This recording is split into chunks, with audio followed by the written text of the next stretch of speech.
وعليكم السلام ورحمة الله وبركاته. لا يجوز للزوجة أن تهجر فراش زوجها لهذا السبب، وهذا أيضا يعني إحراج للزوج أيضا، يعني عدم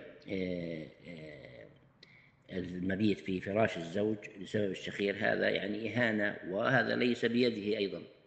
وأيضا هو يجب عليه أن يتعالج من هذا الأمر. فالعلاج، هناك علاج طبي يستشير الطبيب، ويوجد الآن عمليات يستطيع بذلك أن يعني يتجنب هذا الشخير أو يتخلص من هذا الشخير.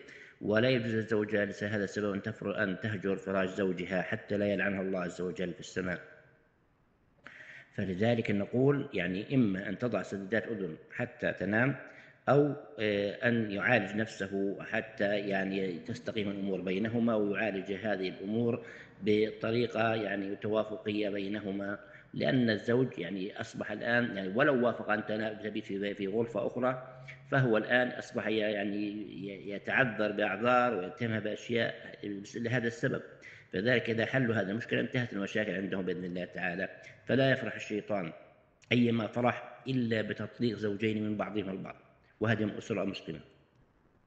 فلا يجب عليها أن تتحمل قليلا ويتحمل هو قليلا، وأن يعالج هذا الشخير، وهي أيضا تضع حلول، وأيضا يعني يتصالحا ويتفقا وينسى ما مضى من اتهامات ومما حصل بسبب هذا الشخير وهذا الهجران. والله تعالى أعلى وأعلم.